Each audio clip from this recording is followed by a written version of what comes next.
Am I the a-hole for telling my half-sister I am not responsible for helping her with her mother's care? My half-sister's mother is my dad's widow. They were married until his death a decade ago, but I was never close to her and had no contact with her in the years since my dad's death, and only had minimal contact with her in the years before he died after I left their house. Some of the big points of contention were money. Most of the money my parents had in theory was my mom's before marriage and was considered a premarital asset which she left entirely to me, in a bank account that only her parents had access to until I turned 18. The money from the actual marriage was entirely my dad's, and he got the house and stuff, which was in my mom's name. But the money I had was a large sum, and there were times we struggled and I didn't want it used. There was also the fact I did not want to use that money to help cover the cost when my dad's wife had breast cancer, to pay for treatment so they'd have no debt. Another thing was, she hated that I called her by her first name. Never mom, never mama, or some form of mom nickname. This was part of what made Dad and I so estranged as well. He was fully on board with me giving her a mom nickname.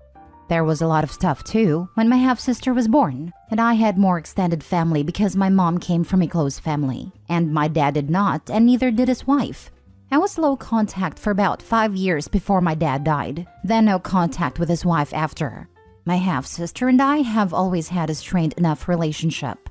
She didn't like my lack of attachment to her mom, and was on team give my mom a mom nickname because she's your mom now too. So, she was telling me recently that her mom is sick and needs care, and it's expensive care. She felt we could split the cost, and I owed her mom that much and I owed her as a sister. I told her I won't be splitting the cost, and I am not responsible for helping her mother's care. That she is her mother's child, her only child, and that means it's on her. She told me I was so cold to the woman who was my mother for 10 years of my childhood.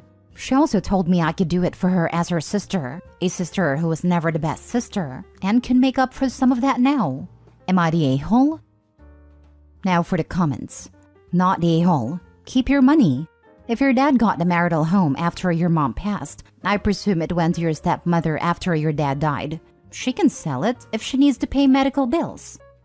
Absolutely this. If she was left the house, you can bet the house has been left to her only daughter as well, so look after your own interests in this.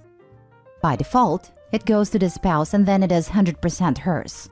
And at her death by default with no spouse, it goes to her heirs, which is only biological and adopted children. Only if there was a will it would change. Not the a-hole. You were deservedly cold to this person who stole the money your late mother left for you. That should have been invested in your future. You don't owe them anything. Their BS has cost you enough. They didn't actually get the money. They just tried to. Thank goodies your mom had a foresight to leave it accessible to your grandparents and not your dad. Not the a-hole. She just wants your money. She doesn't care about you. Next story. Am I the a-hole for letting my daughter keep her sketchbook at my house after her mom looked through it without permission? So to start, I have 50-50 custody of my daughter Claire, 12 female, with my ex-wife Jessica. Jessica is married to Chris, 40 male, who has 2 kids, Addie 7 female, and Luke, 10 male. Claire spends 1 week at my place, 1 week with her mom. Sunday is the swap day. 2 weeks ago, Claire had a huge fight with her step-siblings. Apparently, they snuck into her room when she was away and went through her stuff, breaking some of her important items in the process, and Claire screamed at them when she found out.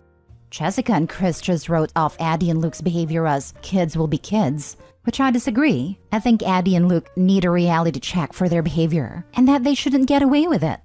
However, they said that Claire's reaction was over the top, and a sign that there's something wrong with her. Jessica then decided that she needed to find out what's in Claire's head, and so she confiscated Claire's sketchbook, which Claire uses to get her feelings out, and went through it. Apparently, what she found was disturbing. Claire has showed me her sketchbook before, and no it isn't. But she took Claire to a psychologist for evaluation. Spoiler alert, they didn't find anything. My daughter is completely mentally healthy, save for, surprise surprise, stress from her step-siblings. Anyway, I got Claire last Sunday, and she spent her first few hours with me holed up in her room, sketching I think. At dinner, she told me what happened, and I surprised her with a pancake breakfast the next morning to make her feel better. Before I gave her back to Jessica, Claire asked me to keep her sketchbook at my house so her mom wouldn't look through it. I said yes, and she went over to her mom's place without it.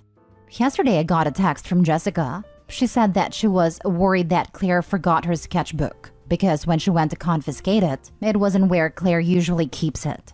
She then asked me to arrange a time and place for her to pick it up. I said that the sketchbook was with me and that I decided to keep it because I didn't want it confiscated again. I didn't want to throw Claire under the bus here, though in hindsight, lying probably wasn't the best idea. She said that I was being an a-hole because she has a right to her daughter's mind. I said that I was worried because of how she handled it the last time she went through it. She restated her previous point, and I did not respond. It's been about a day since that conversation, and I'm starting to question my choice. Am I the a-hole? Not the a-hole, and your ex has lost her marbles. OP, document everything. Everything.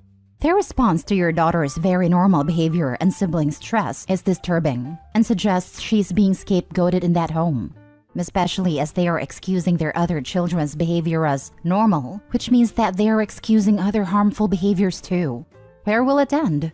I would encourage you to consult a lawyer and petition for full custody. You don't want to let this treatment continue, making your daughter out to be the villain in all of this. And this right to her mind nonsense is screaming mental health issues with your ex. I grew up in a house like this and wish someone had rescued me from this blame and erratic adult behavior. Your daughter needs you to step up for her now. Be the parent she's needing. Yes, thank you. She has a right to her daughter's mind. This is actually incredibly alarming. Not a-hole, and she's lucky to have you. I can't imagine what the daughter had to go through. Being called mentally ill for a sketchbook is insane. No one has a right to anyone's mind. Parents need to understand that kids need privacy too. Not a-hole. This is the equivalent of reading your child's diary. It is a boundary that should not be crossed in the absence of absolute dire circumstances, which you stated do not seem to be present. Keep being your child's advocate. They need an adult they can trust to confide in them and keep them safe. You obviously have your daughter's trust. Do what you need to do to keep it. Agreed. Not a-hole. It is her version of a diary, and a super creepy mom wants access to her daughter's mind. If mom keeps this up, her daughter will go no contact the minute she's able to. Keep being a great dad. Not a-hole. I think it's great that Claire has the support of at least one of her parents. Absolutely. And OP, keep looking out for your daughter. Kids need privacy and a safe place to get their emotions out. It sounds like your daughter is doing this with art. Your ex is potentially doing incredible damage to the kid, and so are the step-sibling/parent. I say this as a kid that never, ever, under any circumstance had any privacy. You know what that makes kids? Fantastic liars and very bitter/angry. Next story. Am I the a-hole for evicting my roommates after they threw a party without my consent? I, 29 female, have 3 kids, and last year, my husband/children's father passed away during open heart surgery complications. I was a stay-at-home mom and always had been, so I had no idea where to start. I'd never had a job, and admittedly, I didn't even have my license. It was tough from every single angle, but in short, I needed help. So I decided to let my best friend Jesse, 30 male, and his wife Kim, 29 female, move into a spare room to help pay rent. I immediately went for my license that I passed first try and quickly got a job. During this time, my parents were helping with babysitting my kids, and thankfully within 6 months, I had become comfortable with the adulting lifestyle. But we were all still grieving heavily, as I never really gave myself time to process the loss of my husband, nor did my babies really grasp that daddy wasn't coming home, which made things much more difficult. So anyways, my roommates have been fine for the most part, but have recently started attempting to get me to party more, let loose, and have fun.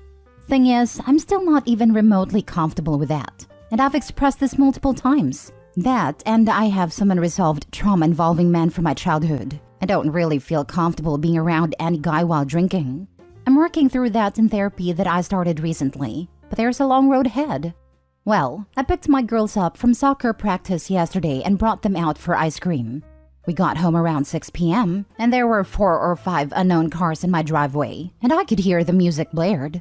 I walk inside to find easily 10 plus people, mostly men, drinking, dancing, and partying with my roommates. I immediately turned off the music and told everyone to leave, and my roommates called me a poor sport and said I need to let go. Between them having strange drunk men and me and my husband's home around my girls and not respecting my boundaries and no partying in general, I decided to evict them this morning, where I had a lease already drawn up, stating I could evict them at any time with a week notice. I only gave them 7 days to be out, and I was within my rights to do so.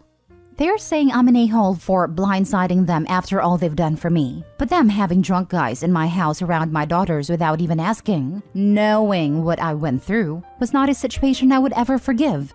Am I the a-hole? Now for the comments. Not a-hole. You expressed your feelings about parties more than once, when one should be enough. They threw a party at a house with children. You are 100% not the a-hole. I'm very sorry for your loss and really proud of the way you have managed your life after such a tragedy.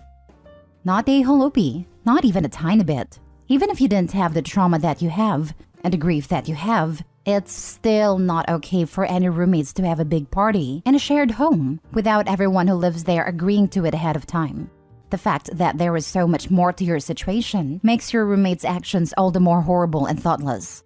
Good riddance to them. Not a-hole. Most rental agreements give 30 days though, so the short notice is kind of jerkish. Even though I don't know why they think having 10 plus people you don't know in your home with young kids there is okay.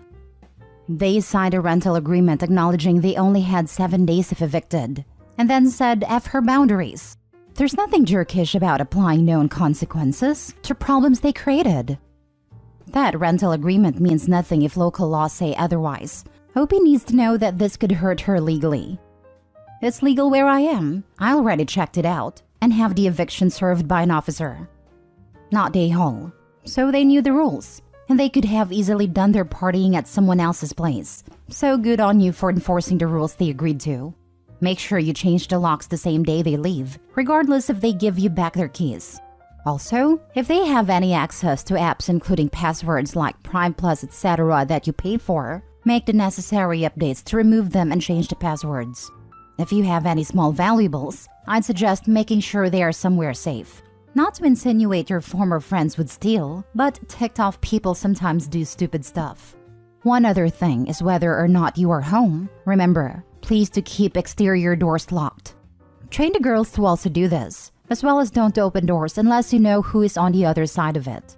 I live in suburbs, and seems like at least once a month someone posts about strange people walking up, trying the door and then leaving. Last story. Am I the a-hole for prioritizing my wife over my own mom on Mother's Day? I, 38 male, have been married to my wife, 36 female, for 12 years. We have 2 daughters, 10 and 3. We both come from divorced families, and all of our parents have since remarried, though my mom's second husband passed away a couple years ago. My wife's parents are no longer local, but my mom and dad both live in the same metro area as us. I have a very good relationship with my dad and stepmom, and they are our sole support for helping out with the girls, while my mom and I have an up and down relationship as a result of a lot of things over a lot of years. Nothing excessive. Annoying stepdad, addict brother, grandparenthood not meeting her expectations. My mom also doesn't come by contentedness easily, and after years of running around to try and accommodate everyone, lately I don't always put in the effort I should with her, because often the effort isn't appreciated anyway. So for Mother's Day this year, I wanted to give my wife the day, but I didn't want to pressure her with coming up with a rigid plan. I asked her Friday if she wanted brunch or dinner made, and to let me know what she wanted to do with her day when she knew. I mentioned I would take the girls to see all their grandparents in the middle of the day, so she could have the house to herself if she wanted a piece, or we could do something as a family. Again, no pressure. Just let me know as we go and I'll make it happen. She tells me Saturday brunch sounds good, so Sunday morning, the girls and I run to the store for supplies, make brunch, set out the gifts.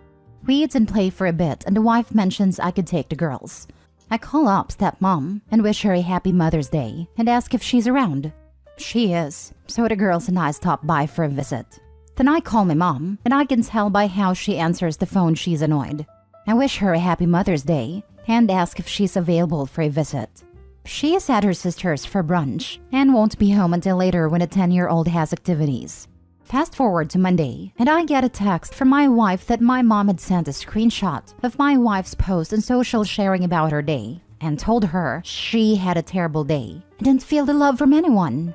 So Reddit, am I the a-hole for prioritizing my wife having a full day over doing something for my own mom? Not the a-hole. Your mother just seems to be upset she isn't the center of attention. Or maybe just feels a bit like an afterthought. It seems like Opie sort of generally made plans to see his parents at a certain part of the day and then didn't bother to check with them to make sure they were around. We know from the story that Opie had plans on Sunday to take the kids to visit Grandma, but it doesn't seem like Grandma herself ever got looped in. So after not hearing from her son about a visit, and probably wondering in the days beforehand if her children will do anything for her, she's with her sister and gets a call. Hey, can we come over? This is part of the day where we plan to see you. As if she is supposed to spend her day waiting around for company. Well, she did have lunch with her sister that day, and considering it's a strained relationship, it's nice that Opie still showed up with the grandkids anyways. And for her to be so petty to seek out Opie's wife is very low.